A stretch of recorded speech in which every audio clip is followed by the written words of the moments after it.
अस्सलाम वालेकुम। आज हम लोग एक्सरसाइज 9.1 का क्वेश्चन नंबर 2 स्टार्ट करने वाले हैं। क्वेश्चन नंबर 2 स्टार्ट करने से पहले मैं आपको कोई एक दो कॉन्सेप्ट देना चाहता हूँ जिससे आप लोग आसानी से क्वेश्चन नंबर 2 और ऑनवर्ड्स सॉल्व कर सकेंगे। पहली बात, हम एक्स इंटरसेप्ट किसे कहते हैं। एक्स इंटरसेप्ट और वाई इंटरसेप्ट को जानने के लिए हमने यहाँ पे एक ग्राफ ड्रॉ कर लिया।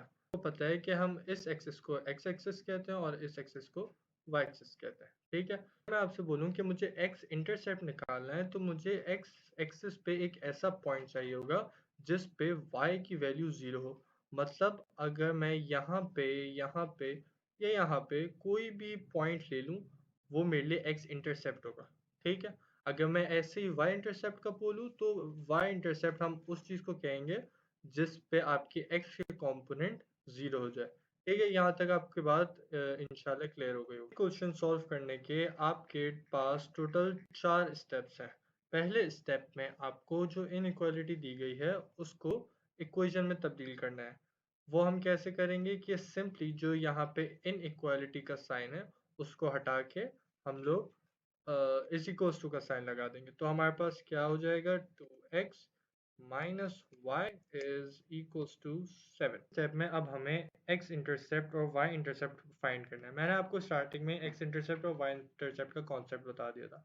तो x इंटरसेप्ट के लिए y की वैल्यू आपके पास 0 होनी चाहिए।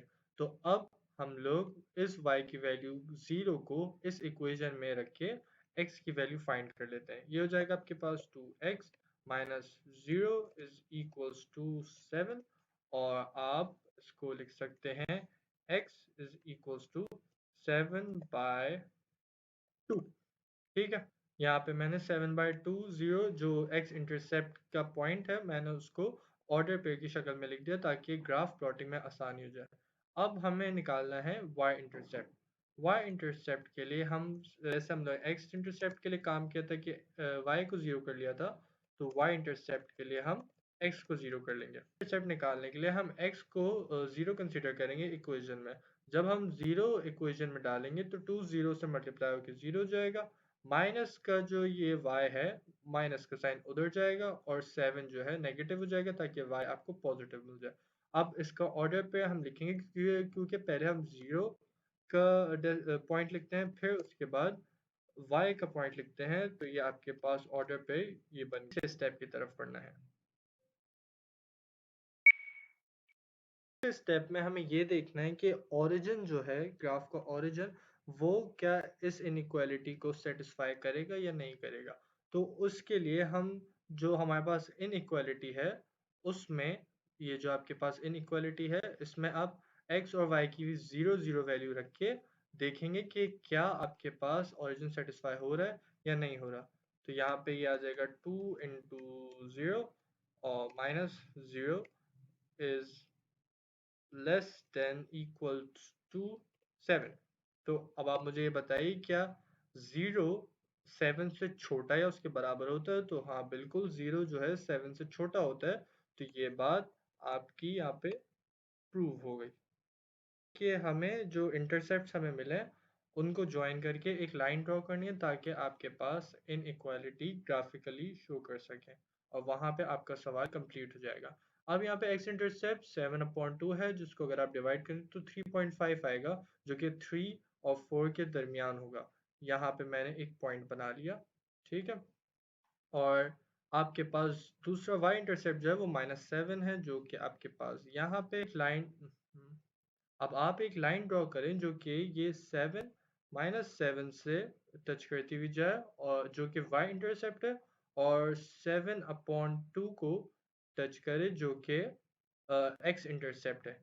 ये इससे आगे जितने भी नंबर्स हैं वो इस लाइन नंबर में उस लाइन में आ जाएंगे। अब क्योंकि ओरिजिन जो है वो सेटिस्फाई हो गया था तो इसलिए आप यहाँ पे शेडिंग कर देंगे, शेडिंग ओरिजिन की तरफ करेंगे क्योंकि ये वाला एरिया आपका ओरिजिन है। यहाँ पे आपकी वैल्यू x और y की 0 0 है तो इसलिए आप इस तरफ शेडिंग कर लेंगे। तो मैं आपको दिया हुआ है 3x + 4y is greater than equals to 10।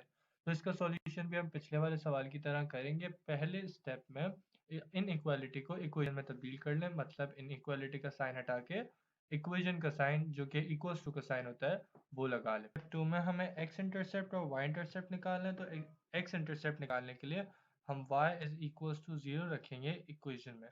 तो आपके पास इक्वेशन बन जाएगी 3x plus 0 is equals to 10, और अगर आप 3 को उधर भेज देंगे तो ये आ जाएगा आपके पास simply x is equals to 10/3।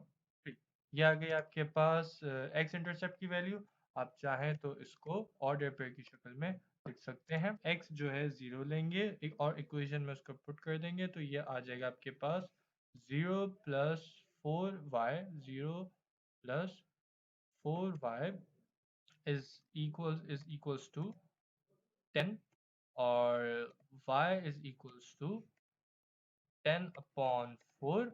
और अगर हम इसको सिंप्लीफाई कर लें तो ये आपके पास आ जाएगा y इज इक्वल्स टू 5/2, और हम चाहे तो इसको ऑर्डर पेयर की शक्ल में भी लिख सकते हैं। तो तीसरे स्टेप में हम जो है इन इक्वालिटी को ओरिजिन के लिए देखेंगे कि क्या वो वेरीफाई कर रही है या नहीं।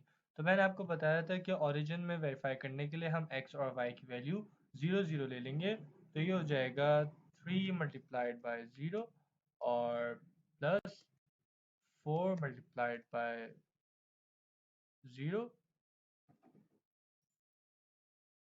is greater than equals to 10। अब ज़रा यहाँ पे आप सिंप्लीफाई करके देखें क्या ये चीज़ वेरीफाई हो रही है। तो यहाँ पे आपको पता चलेगा 0 is greater than equals to 10। तो क्या ये बात सही है? जो कि बिल्कुल नहीं है। तो यहाँ पे आप लिख देंगे नॉट सेटिस्फाइड, मतलब ओरिजिन जो है वो सेटिस्फाइड नहीं है। तो स्टेप में हमें जो है ग्राफ ड्रॉ करना है। आपके पास यहाँ पे x इंटरसेप्ट और y इंटरसेप्ट आ चुके हैं, और ये भी पता चल गया है कि जो ओरिजिन है वो सेटिस्फाई नहीं हो रहा। आप बस ग्राफ ड्रॉ कर लें और जो है x इंटरसेप्ट और y इंटरसेप्ट को मार्क कर लें। क्योंकि x इंटरसेप्ट 10/3 है, तो जब आप इसको सिंप्लीफाई करेंगे तो ये 3.66 आएगा, और जो कि 3.3 और 4 के दरमियान में कहीं होगा। तो हम इसको यहाँ पर मार्क कर लेते हैं। और 5/2 2.5 के बराबर है, तो हम इसको यहाँ पे मार्क कर लेते हैं। सिंपली अब हमें क्या करना है कि एक लाइन यहाँ से ड्रॉ करनी है जो कि x इंटरसेप्ट और y इंटरसेप्ट को मिला ले। ठीक है, हम इसको थोड़ा एक्सटेंड भी चाहें तो कर सकते हैं। और यहाँ पे हमने एरो का निशान बनाया, यहाँ पे भी एरो का निशान बनाया, और ओरिजिन क्योंकि सेटिस्फाइड नहीं है तो शेडिंग जो है वो हम ओरिजिन की तरफ नहीं करेंगे, उसके ऑपोजिट तरफ शेडिंग कर देंगे।